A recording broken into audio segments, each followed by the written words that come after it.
Assalamualaikum warahmatullahi wabarakatuh. Salam pemuda milenial. Terima kasih masih bersama Anca SP Channel. Saat ini kita berada di kantor Dinas Perikanan dan Kelautan Provinsi Sulawesi Tenggara.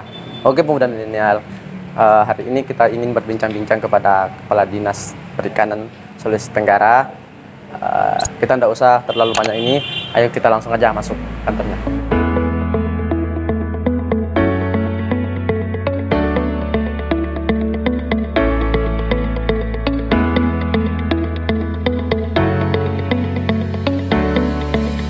Assalamualaikum warahmatullahi wabarakatuh. Halo sahabat milenial, pemuda-pemuda milenial yang ada di luar sana. Kita sekarang berada di ruangan Kepala Dinas Perikanan Provinsi Sulawesi Tenggara, dari Bapak Aji Askabul. Jadi sebelumnya ini Pak Aji, terima kasih Pak atas waktunya karena di tengah-tengah kesibukan Bapak bisa menyempatkan berbagi ilmu dan pengalaman tentunya kepada kita para pemuda-pemuda milenial ini. Iya, siap. Ya Pak Haji, saya langsung saja di sisi pertanyaan Pak Haji. Karena bagaimana melihat perikanan sejauh ini Pak? Bagaimana perkembangannya khususnya di Sultra Pak? Iya, yang pertama terima kasih kepada Dede Pemuda yang sudah datang kepada kami di Dinas Kelautan Perikanan Provinsi Tenggara untuk kita membicarakan bagaimana sih perikanan kelautan ke depan. Ini bagus sekali, saya tertarik karena ini dari kaum muda, ini yang kita harapkan supaya perikanan ini makin semangat kalau dikelola oleh para pemuda, itu harapan kita ya. Nah, untuk Sulawesi Tenggara, jadi secara sumber daya alam kita kan memadai. Data kita yang ada itu potensi kita 1,5 juta ton per tahun. Nah, tingkat kelolaan itu baru sekitar 210.000 ton, jadi baru seperberapanya itu. Iya Pak. Masih sangat banyak peluang. Yang kedua, kita juga mengembangkan dengan potensi itu kita mengembangkan program-program internasional. Nah, ini menarik, Sulawesi Tenggara jadi contoh nasional dalam rangka pembangunan perikanan berkelanjutan. Nah, jadi kita sudah akomodir dalam peraturan daerah kita, Perda nomor 9 tahun 2018 tentang rencana zonasi. Itu ada wilayah laut kita alokasikan untuk bisa dikelola oleh masyarakat setempat di desa-desa itu ya. Apakah dia nelayan, pengolah ikan, pembudidaya atau apapun masyarakat pesisir ya, mereka bisa mengelola laut itu. Kita berharap dengan cara itu mereka ada tanggung jawab untuk memelihara ya, menjaga dan sekaligus memanfaatkan potensi yang dia miliki di desanya. Nah, kita berharap dengan adanya potensi yang memadai ini, mereka itu tidak akan cepat lari dari sektor ini karena ikannya masih banyak. Oh iya siap. Oh, sekarang orang kalau lari kan sudah tidak ada ikan, ya. Cari pekerjaan lain. Nah, itu yang kita maksimalkan saat ini. Jadi saat ini ada 11 kabupaten yang kita lakukan, termasuk juga di Bumbaena. Kita lakukan itu untuk mendorong ini. Nah, sebentar ini jam 9 saya akan vikon bagaimana kita menindaklanjuti lagi supaya program ini bisa berjalan secara solid di lapangan. Jadi kita melibatkan Pemda setempat. Ya.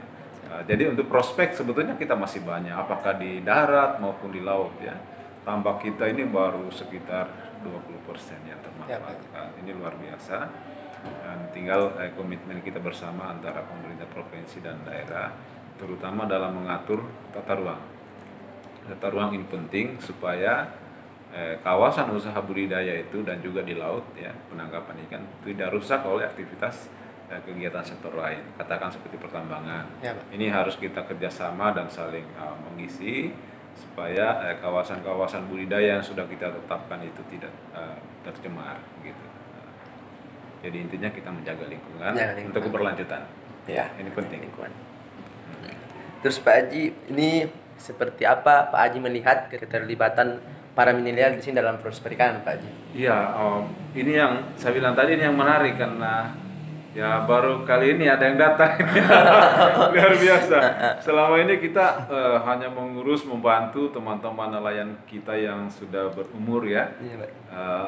Katanya sih nelayan ini kurang diminati oleh kaum muda saat ini. Itu ya rata-rata seluruh Indonesia begitu ya. Jadi dengan adanya seperti ini, paling tidak kita ingin masukkan milenial dari segi bisnis. Siap. Itu jangan dia nangkap langsung. Mungkin kalau nangkap langsung kita serahkan ke industri. Ya. Nah, tapi kalau dari bisnis seperti pemasaran, bagaimana cara memasarkan secara online, pengemasan yang bagus, itu kan tertarik sekarang orang yang cara begitu. Jadi orang tidak mau lagi bergerak, hanya menunggu menggunakan apa namanya fasilitas handphone itu lebih murah. Jadi kita tinggal mengatur bagaimana sistem pengantaran distribusi, itu yang penting. Jadi sangat menarik dan saya berharap bisa kita lanjutkan ke depan. Ya. Siap. Terus begini Pak Haji. Tadi kan Pak Haji sudah jelaskan tentang ekspor, Ya. ekspor impor untuk khususnya Sulawesi Tenggara. Iya. Terus dalam kondisi seperti ini Pak Haji, yang baru-baru kita masuk ini kan new normal Pak Haji. Oh, iya. Kendala-kendala apa yang pernah didalami di bidang perikanan selama ini Pak Haji? Iya, ini menarik. Pada saat pandemi ya COVID-19, kita melakukan survei Ya. di 10 kabupaten, ternyata menarik hasilnya. Jadi rata-rata hasil tangkapan nelayan bukan menurun, frekuensi penangkapan mereka batasi. Batasi. Iya, artinya saya kira cukup rasional karena mereka berpikir nangkap banyak juga tidak bisa laku. Karena di pasar itu kan murah sekarang ikan. Iya, Nanti betul. pada saat itu ya, pada saat pandemi tidak ada orang membeli karena ada protokol kesehatan. Nah, kemudian juga yang komoditi ekspor itu juga terhambat pembeliannya Ya. karena eksportir menghentikan pembelian. Negara tujuan tidak menerima kecuali hanya kepiting saja, kepiting bakau itu yang masih jalan. Tapi itu pun volumenya agak menurun juga karena ada proses penanganan distribusi produk-produk ini kan seluruh negara membatasi. Nah, jadi itu yang dikhawatirkan jangan sampai di produk itu ada kontaminasi COVID. Jadi ada pengaruhnya, tetapi saya pikir kita sudah mulai masuk mulai masuk di new normal ini.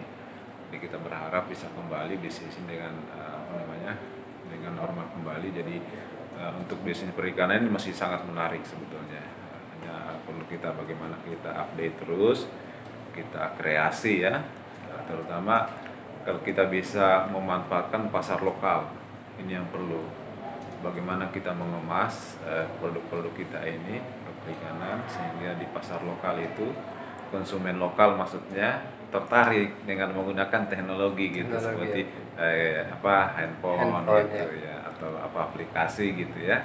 Jadi, saya kira akan kembali normal kembali bisnis ini karena beberapa negara juga sudah mulai membuka ya. Selama ini Pak Haji, selama bertahun Pak Haji kan sudah menekuni di bidang kepala dinas ini sudah beberapa tahun. Apakah tingkat ekspor ini semakin meningkat setiap tahunnya atau bagaimana Haji? Ya kalau lihat trennya sih meningkat sebetulnya. Kita kan hanya karena ada gejolak pasar dunia itu jadi menurun. Seperti kemarin masalah Cina dan Amerika ya, perang dagang antar mereka itu mempengaruhi. Ya, siap. Karena produk kita itu dia ikut terimbas dengan tingginya tarif bea masuk di negara itu. Iya. Tapi produk-produk perikanan kita sebetulnya cukup aman untuk diekspor ya. Banyak ekspor kita mengatakan bahwa produk kita itu relatif lebih bagus ya, dan aman untuk konsumsi. Itu sih kuncinya. Hanya karena biasa pasar dunia saja agak ada gejolak sedikit, dia pengaruhi termasuk kebijakan luar negeri juga nih mempengaruhi pasar ekspor. Seberapa ini Pak Haji sebenarnya seberapa serius pemerintah dalam meningkatkan kualitas perikanan ini khususnya di Sulawesi Tenggara ini Pak Haji? Iya, menyangkut itu kan kita sekarang Undang-Undang 23 menyerahkan urusan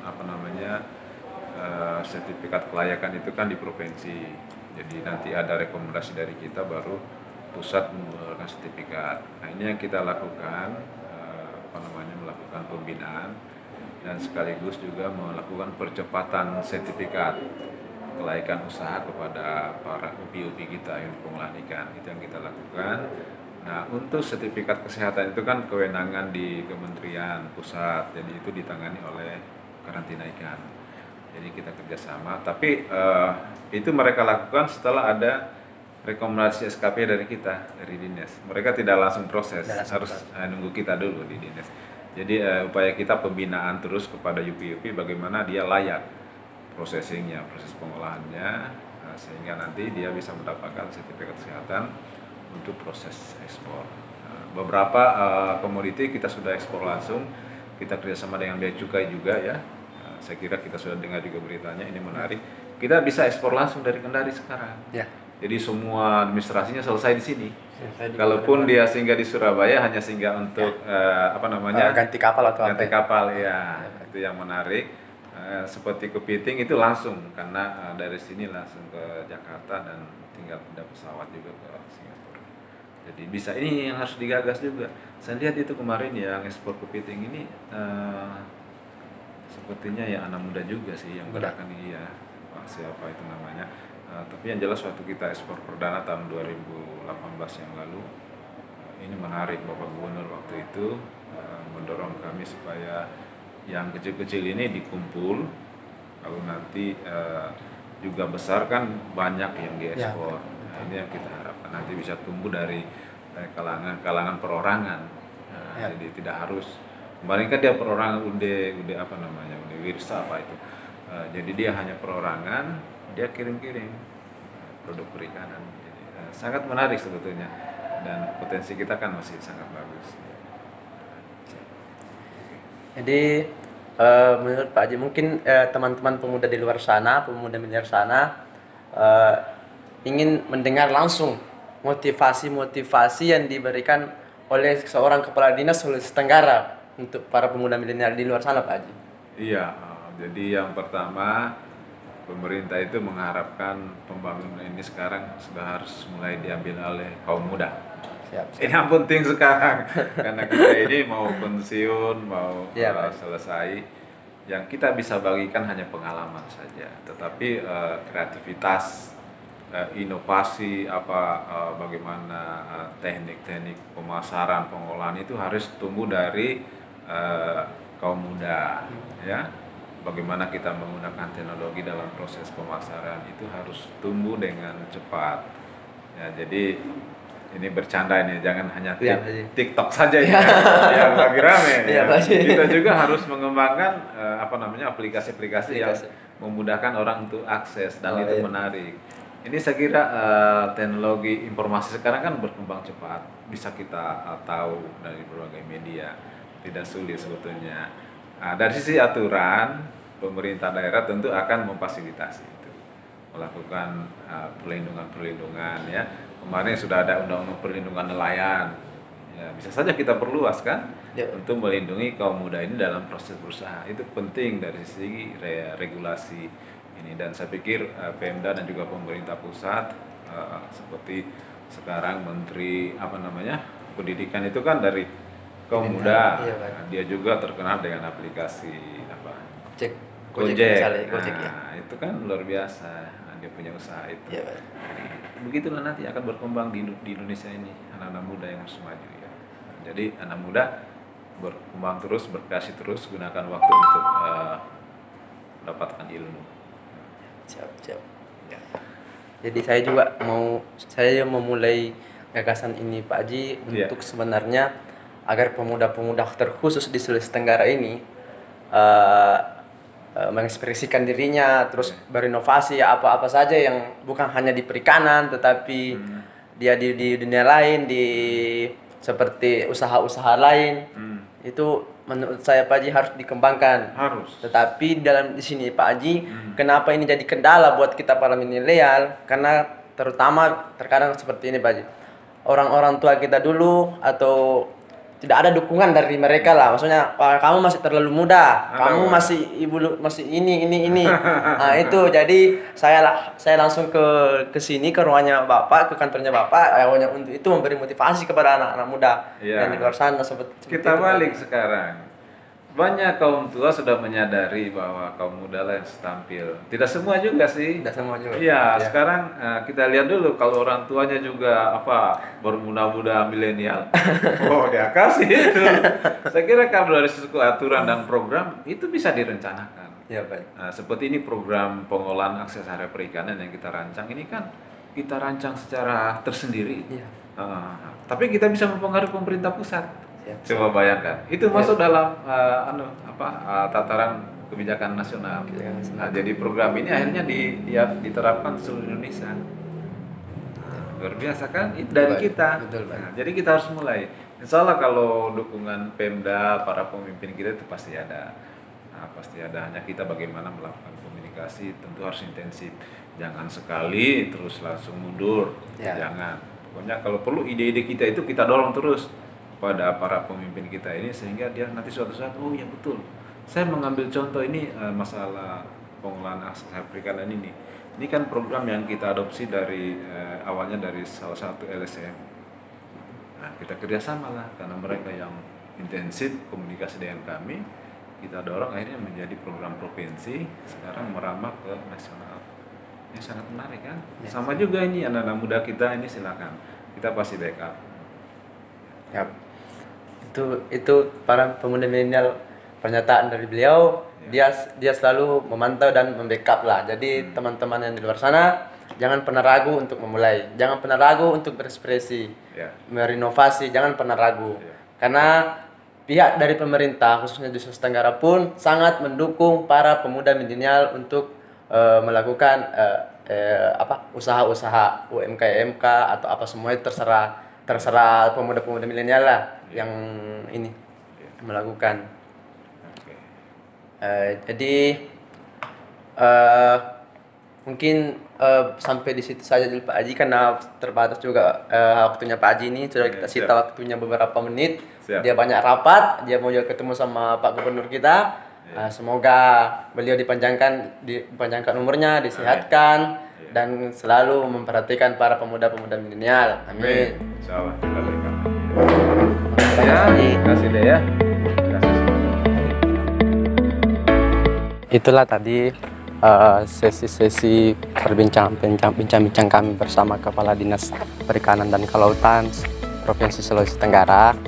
Jadi teman-teman milenial, semoga dengan bincang-bincang kami tadi itu menambah spirit, menambah motivasi untuk para pemuda milenial yang menggeluti usaha. Ini bukan berarti hanya di perikanan dan kelautan, tetapi semua lini usaha teman-teman milenial di luar sana untuk bagaimana caranya mengembangkan lebih baik lagi, percaya diri, dan insya Allah kita akan sukses bersama-sama.